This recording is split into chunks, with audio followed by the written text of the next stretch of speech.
1. You will hear a conversation between two friends discussing the features and events available at a newly reopened community center. First, you have some time to look at questions 1 to 4.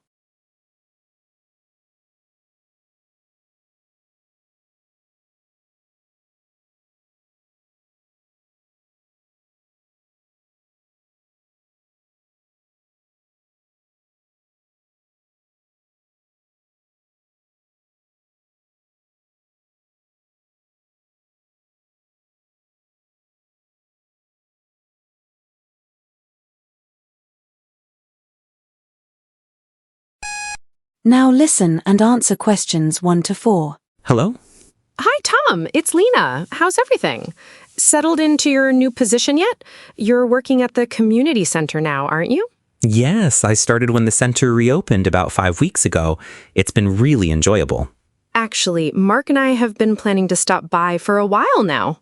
You definitely should. There's no charge to sign up, and the new center has loads of new features. It's not only a place for borrowing materials. For example, there's a lounge area with cozy sofas where people sit and read the newspapers. Some even spend the entire afternoon there. Wish I had that kind of free time. Yeah, I bet things are quite hectic for you right now, especially with the little ones. Absolutely. But we're hoping to go abroad this summer. We're thinking about visiting Italy. Oh, we now have an expanded travel books at the center. You should definitely check it out.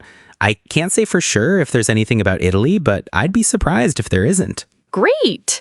Now, Mark's preparing a lesson for his history students about life in this region around the 1920s. Do you have any resources that might help? Yes, in fact, we've recently added a whole new area with documents and materials about the local history and nearby towns. That's fantastic. I'll let him know. That kind of thing isn't always easy to find online. Hey, didn't the old center have a separate quiet zone for research books? It did, but now we've moved all the reference material into the general reading area. That said, there is a multi-purpose space called the Heritage Room. It can be booked for gatherings, but otherwise it's open for anyone who wants a quiet place to work. I'll probably make use of that. It's difficult to concentrate at home sometimes. I can imagine. Remind me, how old are your kids now? We've started a section with novels written especially for teenagers, but they might be a bit too young for that. Yes, they are. Before you hear the rest of the conversation, you have some time to look at questions 5 to 10.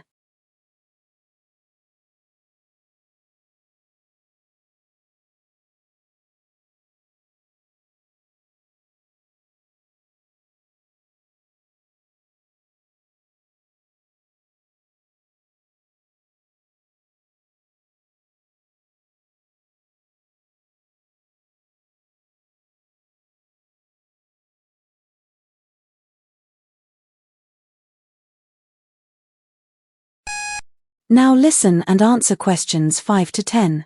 Well, there's plenty for younger ones too. Oh, really? Yes. For instance, there's a discovery workshop. Next time, they'll be making fun things using common kitchen items, things like salt and baking soda. They'd love that, I think. There's also a book quest for children, which begins once school's out. They have to finish 8 books to earn a badge. That's a good way to keep them occupied during the holidays. That's the idea. There are also events for grown-ups. On Wednesday, a local writer named Henry Brooke is doing a talk about his latest release. It's called Chase the Storm, and it's inspired by an actual mystery that happened nearby years ago. We're not around on Wednesday, but I'll watch out for the novel. You might not need this yourself, but we do have tech help sessions for members. A lot of seniors come in wanting to improve their digital skills. It happens on Monday mornings, no booking required. My dad might find that useful. I'll tell him. Sounds good. Oh, and here's something unusual, a free health screening. The clinic sends someone to test your blood sugar, and they also check blood pressure levels. No kidding. Yep, but it's only for people aged over 65, so you wouldn't be eligible. Okay, I'll pass it on to my dad, too. There's also a small gift shop that sells things like planners and postcards and stamps too, so you can send off your cards straight away. Very handy. That's clever. I'll bring the kids along this weekend and we'll sign up. Oh, and one last thing. If I'm driving, is there somewhere to leave the car? Yes, and parking's free in the evenings and on weekends. Brilliant. Thanks, Tom. See you then. That is the end of part 1. You now have half a minute to check your answers to Part 1.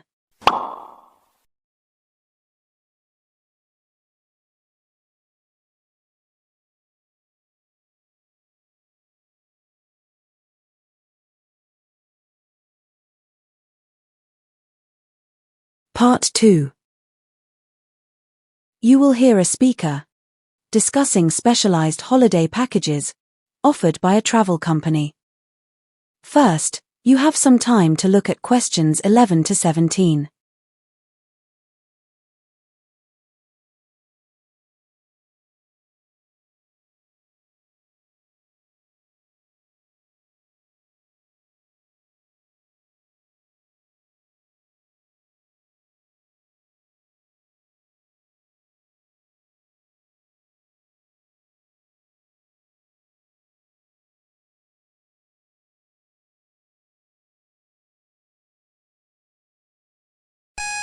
Now listen and answer questions 11 to 17.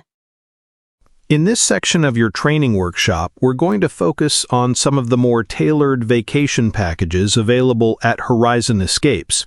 As you know, the travel industry is incredibly dynamic, and staying updated on market shifts is key to remaining competitive. In terms of demographics, holiday bookings among those over 60 have risen sharply, making them a significant and steadily expanding group of clients. Interestingly, the fewest bookings come from those aged between 33 and 45, and there's little sign that this is likely to change. The most active age group continues to be those between 18 and 29, but this group has also experienced the sharpest decline in holiday bookings recently. On the other hand, holidays booked by the 50 to 59 age range have increased steadily. As for travelers aged 40 to 52, the booking figures have remained consistent, though we were expecting more growth in this category. Across nearly all age brackets, we've noticed a growing preference for vacations that involve participating in a specific hobby or activity. Now, I don't mean the kind of thrill-seeking breaks involving bungee jumping or skydiving. These activity-based holidays usually involve more moderate pursuits. Things like photography or dance workshops. They're always more affordable than standard holidays. In fact, they're not often pricier.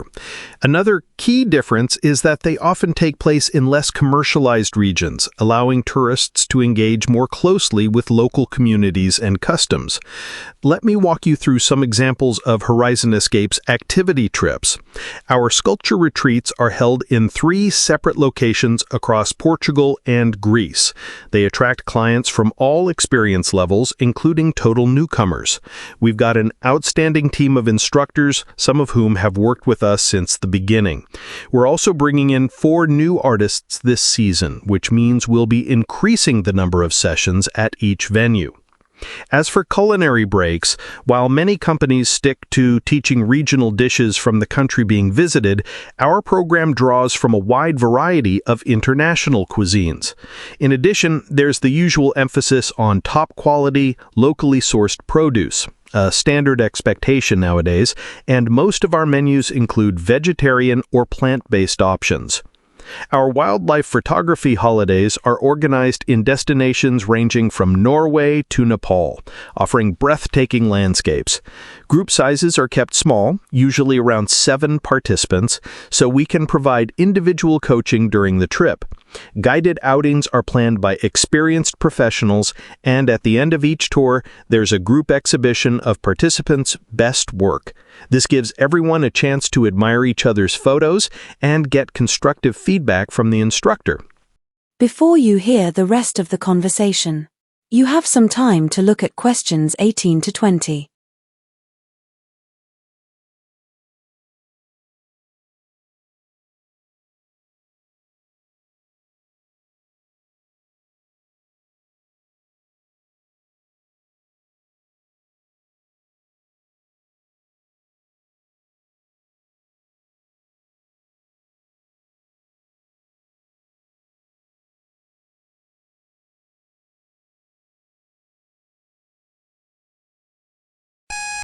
Now listen and answer questions 18 to 20.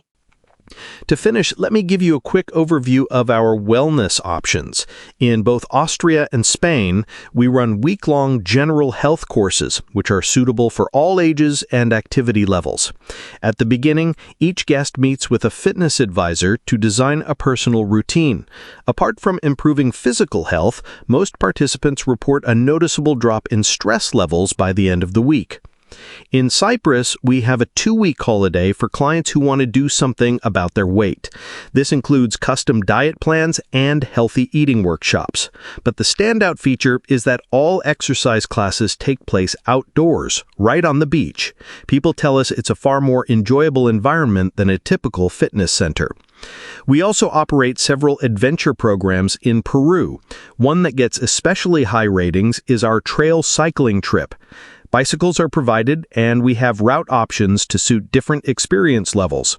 One version of this trip is geared toward families, and it's especially well liked by clients with children. Well, that just about wraps things up for now. Thanks so much for your attention. That is the end of Part 2. You now have half a minute to check your answers to Part 2.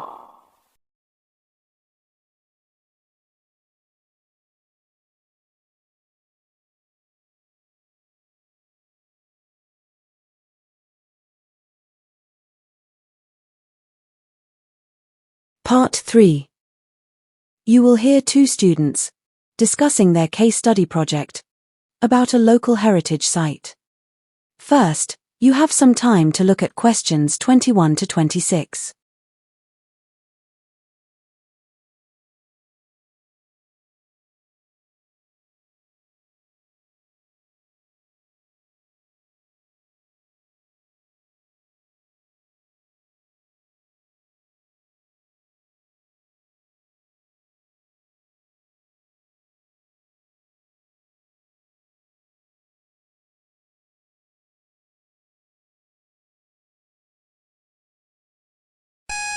Now listen and answer questions 21 to 26. Leo, I'm getting a bit anxious about our research project. I've done a bit of reading, but I'm not really sure what's involved in putting together a proper case study. I missed the session where Professor Morgan explained it all. Okay, no worries. It's actually pretty straightforward. We've got our topic, that's visitor experience at the Red Ridge Fort Heritage Site. And you said you've done some background reading on it? Yes, I managed to find a few journals and articles and made summaries of the key points. Did you remember to jot down where you got all your info from? Of course. I've learned my lesson from last time. Forgetting sources is a nightmare. Great. So we'll compare our notes and then decide on a particular issue or challenge the site is facing. Then we need to figure out who we'll interview for further insight. Okay. Would that be people working at the site and maybe some of the visitors as well? Exactly, both. So we'll need to travel to the location for some of that. But it might also be worth speaking with tourism officials or coordinators here in Milltown. They might have useful perspectives too. Good point. So we need to plan our interview questions and organize when and where we'll meet these people. It's going to be pretty time-consuming. It will be. Also, if we can, we should ask our interviewees if they've got any data, like stats or figures, we can use to support our analysis. What about photos? I think we already have plenty in our shared folder. But Professor Morgan also reminded us to ask our participants if they're okay with being named in the case study or if they'd prefer to stay anonymous. Right. I hadn't even thought of that. Okay, so once we've gathered all the material, we'll need to analyze it. Yep, we compile everything, select the most relevant details connected to our main issue, and then look at the patterns or recurring themes. That's more important at this point than just listing loads of facts. Okay, and once we've done the analysis, what's next? Then we look at how to present the information clearly using things like bar charts, infographics, or tables. Got it. The case study format itself is pretty standard. We start by outlining the issue and giving some context, then go into the main body, but unlike regular reports, instead of ending with recommendations, we pose one or more questions for the readers to consider about the situation. Oh, I hadn't realized that. Before you hear the rest of the conversation, you have some time to look at questions 27 to 30.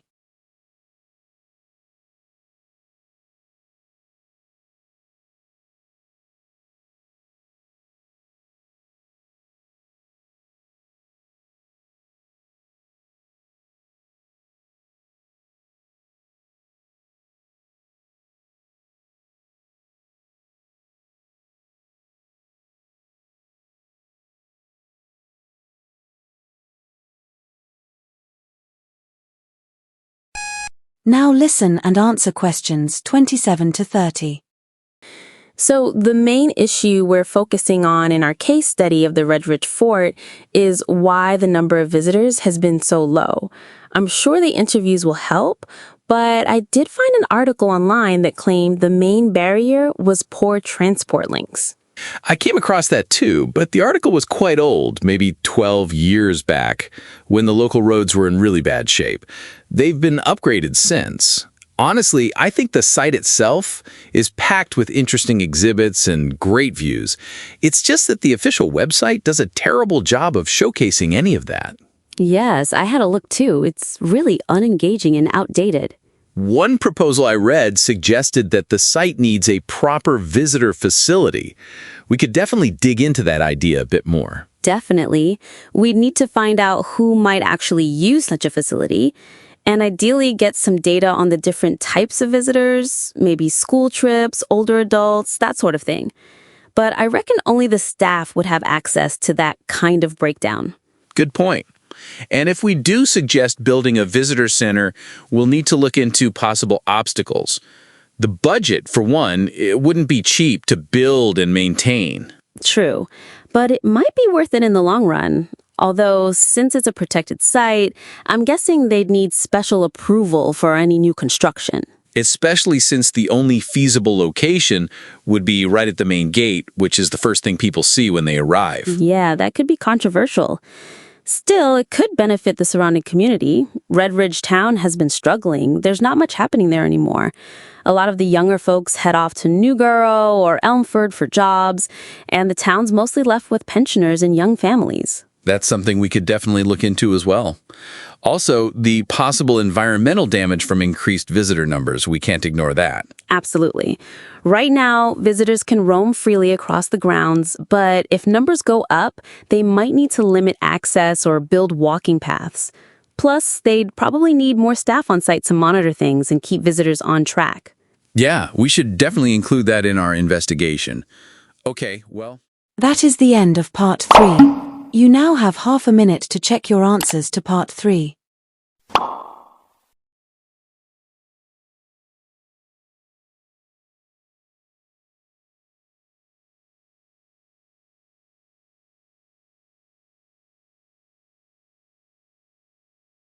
Part 4.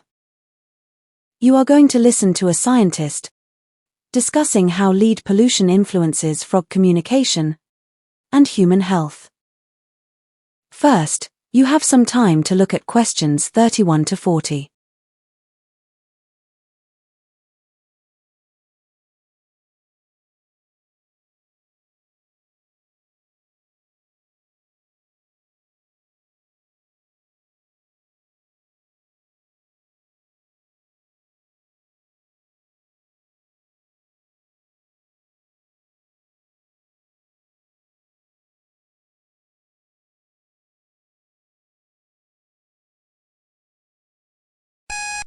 Now listen and answer questions 31 to 40. All right, so we've been discussing how human-driven changes to our surroundings can influence animal life. Today, I'll talk you through a specific example. Let's focus on lead. Lead is one of roughly 100 natural elements that make up all matter, and its chemical symbol is Pb. It's a dull bluish-gray metal. You might remember it being used in old water pipes or in paints decades ago, but it's no longer common in homes because it's highly poisonous. The issue, however, is that the level of lead in the environment has been steadily increasing. The main cause of this is the industrial smelting process used to produce metals. Many factories still rely on older furnaces that, when operating, release lead particles into the air. Some of these particles settle into lakes, ponds, and wetlands.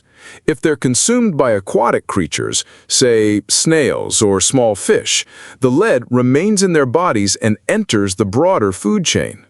For years, it was believed that only animals feeding directly on fish were at risk, but recent studies show that those feeding primarily on insects can also be affected. One researcher, Dr. Hannah Cole, has been investigating how this impacts amphibians, particularly frogs. Instead of simply measuring how many frogs die from lead exposure, she's examining more subtle secondary effects. These may be linked to changes in behavior or possible impacts on neurological functions, such as memory and learning ability.